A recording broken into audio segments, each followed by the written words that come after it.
ஓம் நம சிவாய. கடந்த 5 வீடியோவில் ஒரு நடிகரோட ஜாதகம் எப்படி இருக்கும், அந்த ஜாதகத்தில் கிரக நிலைகள் எப்படி இருக்கும், நடிகர் ஆகிறதுக்கு என்ன விதிகள் இருக்குது அப்படிங்கிறத பார்த்துட்டு வரோம். ஒருத்தர் நடிகர் ஆகணும் அப்படின்னா அதற்கு என்ன விதிகள் அப்படிங்கிறத முதல்ல பார்க்கலாம். லக்னத்திற்கு சூரியன் தொடர்பு இருக்கும், லக்னத்திற்கு சந்திரன் தொடர்பு இருக்கும், லக்னத்திற்கு செவ்வாய் தொடர்பு இருக்கும், லக்னத்திற்கு சுக்கிரன் தொடர்பு இருக்கும், 2-11 தொடர்பு இருக்கும், 7-11 தொடர்பு இருக்கும், 7ஆம் வீட்டிற்கும் 10ஆம் வீட்டிற்கும் குரு தொடர்பு இருக்கும், 10ஆம் வீட்டிற்கு ராகு தொடர்பு இருக்கும்.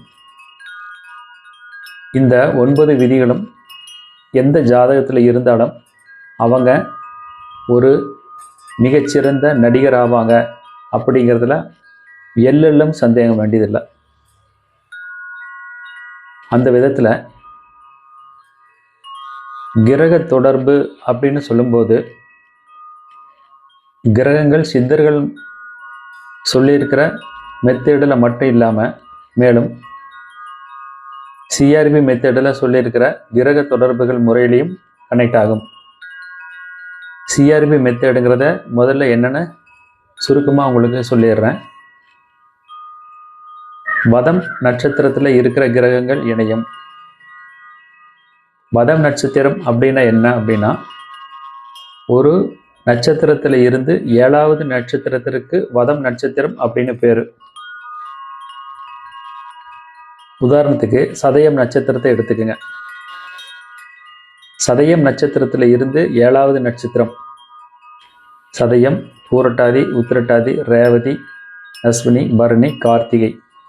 அப்போ 7ஆவது நட்சத்திரம் கார்த்திகை. இந்த சதயம் நட்சத்திரத்தில் ஒரு கிரகமும் 7ஆவது நட்சத்திரமான கார்த்திகை நட்சத்திரத்தில் ஒரு கிரகமும் இருந்தால் அந்த 2 கிரகங்கள் கனெக்ட் ஆயிடுச்சுன்னு அர்த்தம். அதே மாதிரி வைநாசிகம் நட்சத்திரத்தில் இருக்கிற கிரகங்கள் இணையும்.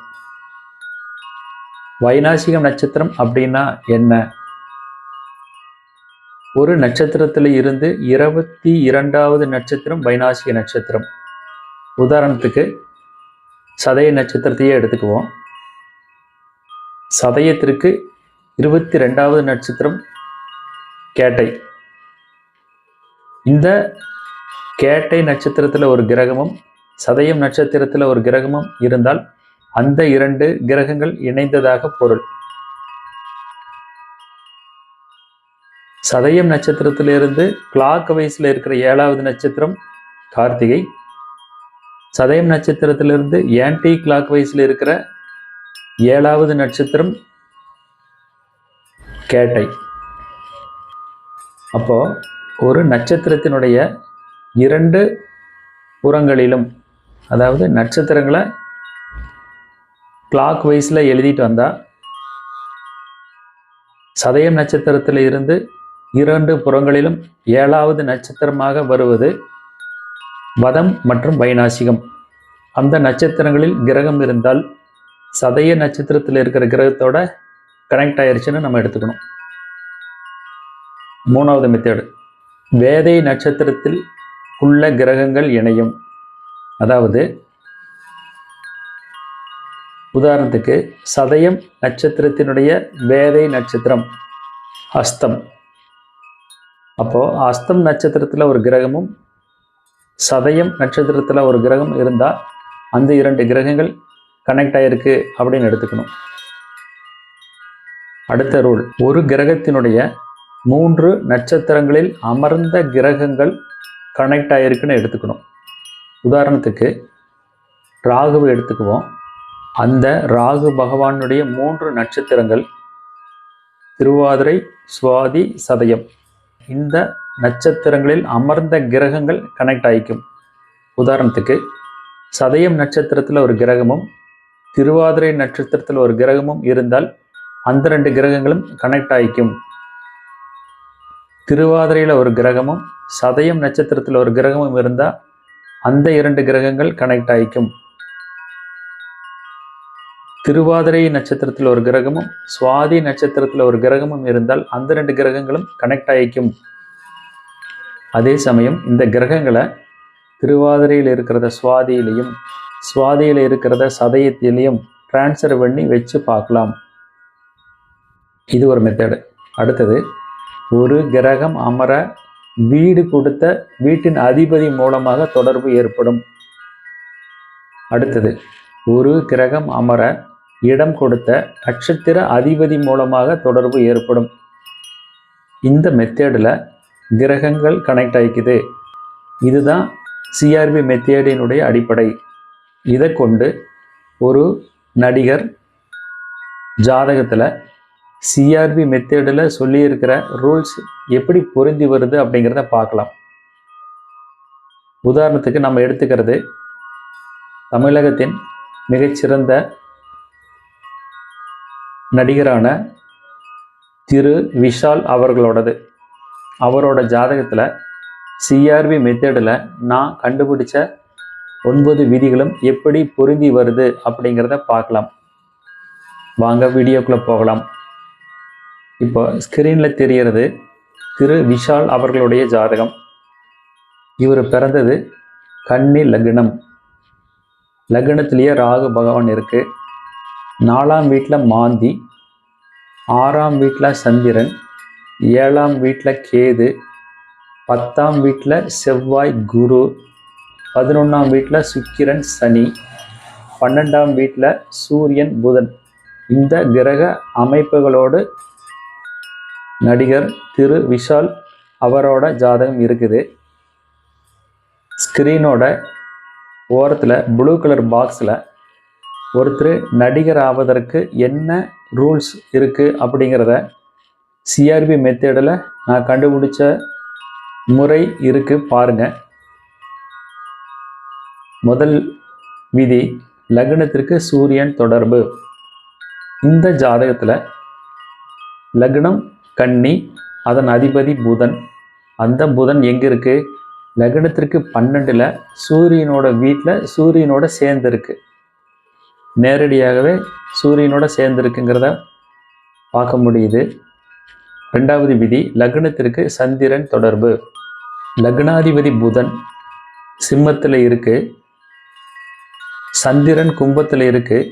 அங்கே இருந்து தனது 7ஆம் பார்வை மூலமாக புதனை பார்க்குறாங்க. 3வது ரூல், லக்னம் செவ்வாய் தொடர்பு. செவ்வாய் மிதுனத்தில் இருக்குது. அங்கே இருந்து தனது 4ஆம் பார்வை மூலமாக லக்னத்தை பார்க்குறதால லக்னத்திற்கு செவ்வாய் தொடர்பு இருக்குங்கிறத புரிஞ்சுக்கணும். அடுத்தது, லக்னம் சுக்கிரன் தொடர்பு. லக்னாதிபதியான புதன் சிம்ம ராசியில் பூரம் நட்சத்திரத்தில் இருக்குது. பூரம் என்பது சுக்கிரனுடைய நட்சத்திரம். அப்போ லக்னத்திற்கு சுக்கிரன் தொடர்பு இருக்குது அப்படின்னு புரிஞ்சுக்கணும். அடுத்த ரூல், 2-11 தொடர்பு. கன்னி லக்னத்திற்கு 2ஆம் வீடு துலாம், அதன் அதிபதி சுக்கிரன் எங்கே இருக்காரு? கடக ராசியில் இருக்குது. அப்போது கன்னி லக்னத்திலிருந்து எண்ணி வந்தோம்னா 2ஆம் வீட்டு அதிபதி சுக்கிரன் 11ஆம் வீட்டில் இருக்குது. அப்போ 2-11 கனெக்ட் ஆகிருக்குன்னு பொருள். அடுத்தது 7-11 தொடர்பு. 7 என்பது கன்னி லக்னத்திற்கு மீனம், அதன் அதிபதி குரு. அந்த குரு பகவான் தனது 9ஆம் பார்வை மூலமாக சந்திரனை பார்க்குறாரு. அந்த விதத்திலையும் குரு சந்திரன் தொடர்பு வருது. அதாவது 7-11 தொடர்பு வருது. அடுத்தது, சிஆர்பி மெத்தடில் சொல்லியிருக்கிற மாதிரி ஒரு கிரகத்தின் 3 நட்சத்திரங்களில் அமர்ந்த கிரகங்கள் இணையும். இங்கே ராகுவோட நட்சத்திரமான திருவாதிரையில் குரு பகவானும் சதயம் நட்சத்திரத்தில் சந்திரனும் இருக்காங்க. இரண்டும் ஒரே கிரகத்தின் நட்சத்திரமாக இருக்கிறதுனால சந்திரனை குரு இருக்கிற திருவாதிரைக்கு டிரான்ஸ்ஃபர் பண்ணிக்கலாம். அதாவது 120 டிகிரி வரும். 7க்குடைய குருவும் 11க்குடைய சந்திரனும் இணைஞ்சதை பார்த்தோம். அடுத்தது 7 குரு தொடர்பு. கன்னி லக்னத்திற்கு 7ஆம் வீடு மீனம், அதன் அதிபதி குரு. அதனால் தனியாக குரு தொடர்பு வேணுங்கிற அவசியம் இல்லை. 10 குரு தொடர்பு. கன்னி லக்னத்திற்கு 7ஆம் வீட்டு அதிபதியான குரு 10ஆம் வீடான மிதுனத்தில் இருக்கிறதால 10ஆம் வீட்டிற்கு குரு தொடர்பு கிடைச்சிருக்குன்னு புரிஞ்சுக்கணும். லாஸ்ட் ரூல், 10ஆம் வீட்டிற்கு ராகு தொடர்பு. இங்கே பார்த்தீங்கன்னா 10ஆம் வீட்டிற்கு நேரடியாக ராகுவோட தொடர்பு கிடைக்கல. அதே சமயம் கன்னி லக்னத்தில் இருக்கிற ராகு சித்திரை நட்சத்திரத்தில் இருக்கு. அப்போ ராகு அமர்ந்த நட்சத்திர அதிபதி செவ்வாய், அது லக்னத்திற்கு 10ஆம் வீட்டில் இருக்கு. அந்த விதத்தில் 10ஆம் வீட்டிற்கு ராகுவோட தொடர்பு ஏற்படுது. இதுபோல 9 விதிகளும் யாருடைய ஜாதகத்தில் இருக்கோ அவங்க ஒரு மிகச்சிறந்த நடிகராக இருப்பாங்க. அப்படிங்கிறத நடிகர் திரு விஷால் அவர்களோட ஜாதகத்தை கொண்டு நம்ம புரிஞ்சுக்க முடியுது. இது போல் இன்னொரு வீடியோவில் ஒரு மிகச்சிறந்த நடிகரோட ஜாதகம் எப்படி இருக்கும் அப்படிங்கிறத அனலைஸ் பண்ணலாம். திருச்சிற்றம்பலம்.